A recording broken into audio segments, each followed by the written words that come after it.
Whoa!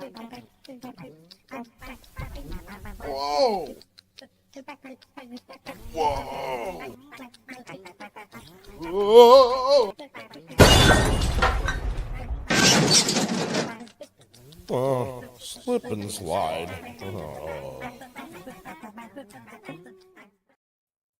Hey everybody, what's up and welcome back to Macabre'Gorium Labs presents a showcase of things likely forgotten.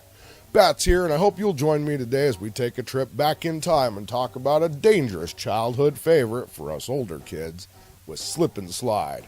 How the hell are we still alive?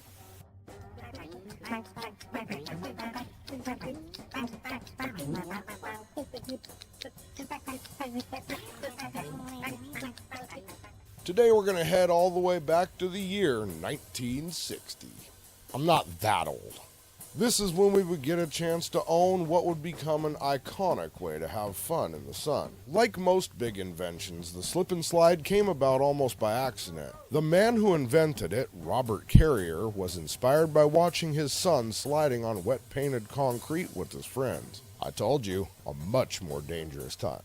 That's right, because you see, one summer day, Robert Carrier came home from work to find his 10-year-old son Mike and his friends sliding on their wet, painted concrete driveway. The kids had used a garden hose to make the concrete in the driveway more slippery, and this allowed them to slide down the driveway. However, this wasn't really safe since, of course, they were sliding on concrete. Eventually, the Carriers moved to a new house. This house didn't have the slick driveway, but instead had a slick back patio.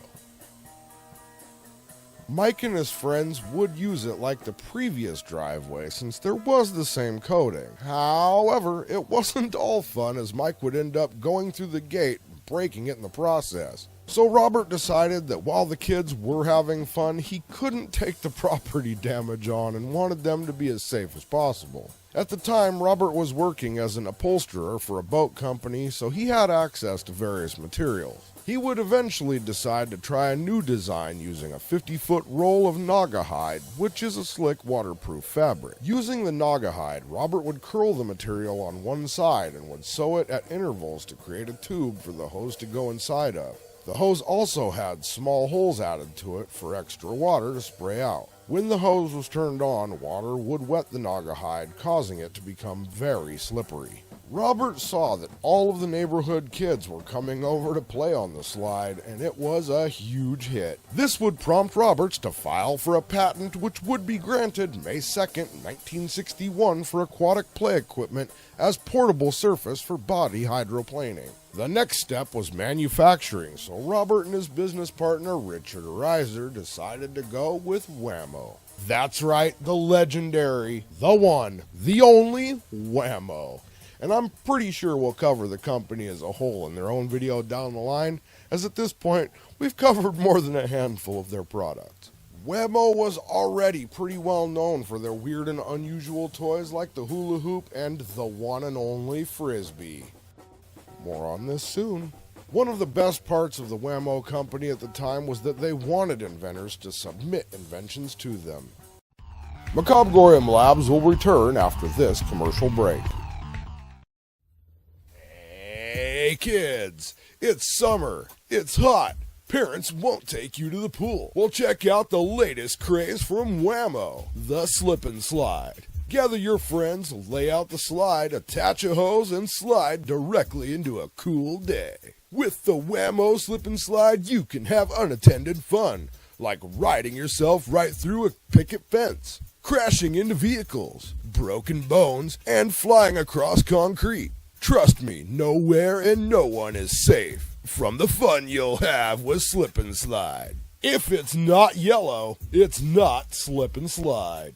This is a non-paid advertisement. Macabre'Gorium Labs highly recommends using some form of slip and slide at some point in your life, as it's somewhat of a rite of passage. You could have a lot of fun crashing into cars, trees, planes, other things that lay on the ground. Don't know why you'd crash into a plane, but some people do. We are in no way affiliated with Wham-O. We are not producers of Wham-O. We do not make Wham-O. We do not sell Wham-O. But we do appreciate the products and thought this would be a fun parody of a commercial. No offense was intended and was all intended in good fun. When using slip and slide, you may break the dimensional properties and slip into another dimension by going so fast that you actually break break the time and space barriers. Macabre'Gorium Labs is currently working on this technology, but nothing like it quite exists yet. Use slip and slide at your own risk.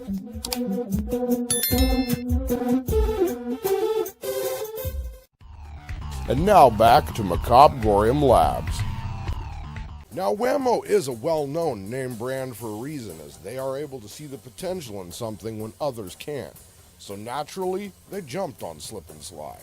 Now kids, don't jump on your slip and slides. While Wham-O would manufacture the slip and slide, their version would be made using a heavy-duty rain slicker yellow vinyl plastic, as Naugahyde was way more expensive to use. Wham-O slides are also yellow, which they have registered as a trademark to use in their marketing slogan, that if it's not yellow, it's not slip and slide. The slip and slide would officially go on sale on store shelves in 1961, and in the end it would measure 25 feet long and 40 inches wide. It would cost you a whopping $9.95 and would be so popular it would sell over 300,000 units in just the first 6 months of sales.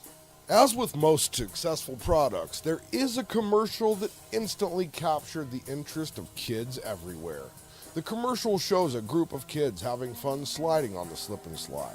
It also highlights how easy it is to set up. Just unroll the magic plastic, attach a hose, and have fun sliding on a thin film of water. However, not all was fun and games, as there were some safety concerns. As adults watched their kids having fun, they wanted to do it too. Danger. Now, normally this wouldn't be an issue, but unfortunately, the slip and slide was, it was designed for kids only. Which, if you think about it, totally makes sense, since adults weigh so much more than children. It's literally rudimentary physics.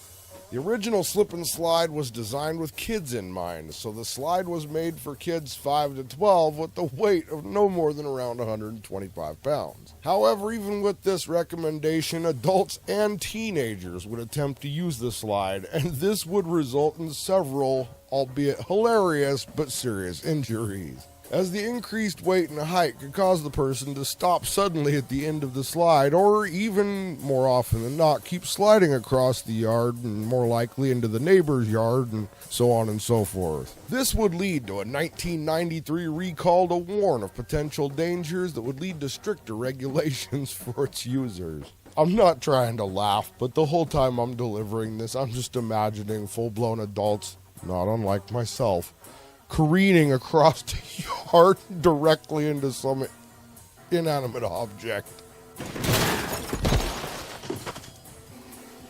Noggin boppin'! I got noggin boppin'!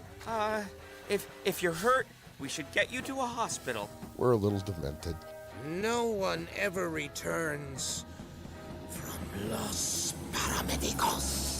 This didn't slow down the slip and slide, though, no pun intended, as it would keep evolving into more crazy versions.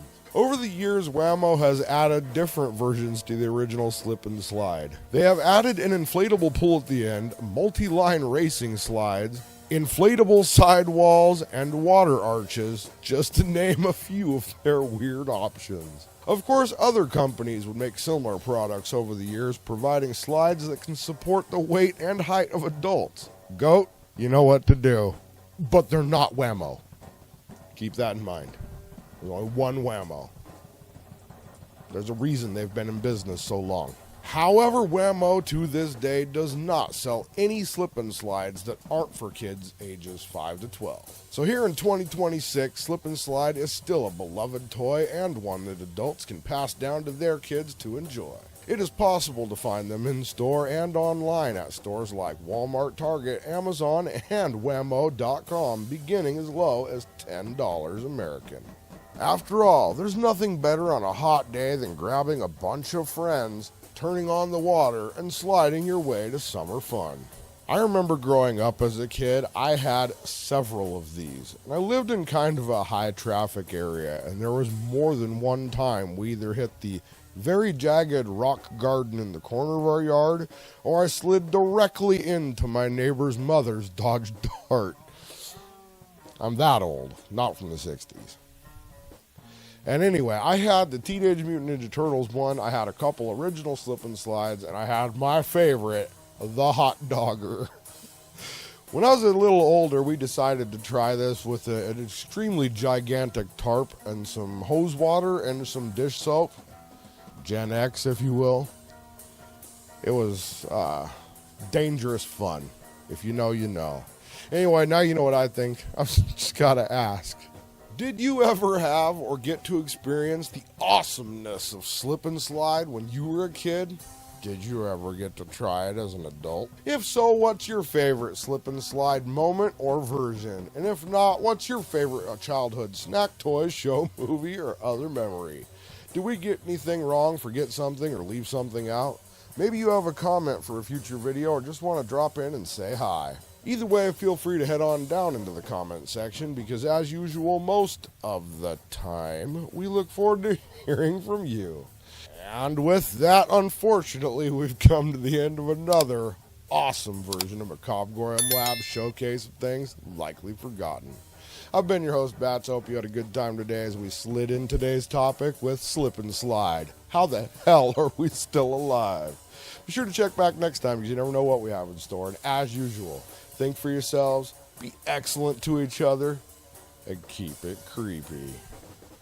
Hey, Goat, we should try to patent a couple things with Wham-O and now products. Foreshadowing. Anyway, I'm going to go ahead and slide on out of here. Hey, thanks for making it to the end of the video. We appreciate y'all watching and checking out our cool stuff. Check out one of these 2 videos for something else we got cooking up or something else we got going on. And big shout out to our patrons, Manic Goats, Corey Backus, Boss Mike, Woodstock, Viking Woman, Bill, Matt H, and Joshua R. You guys are freaking rad, and we'll see you in the next one. Keep it creepy.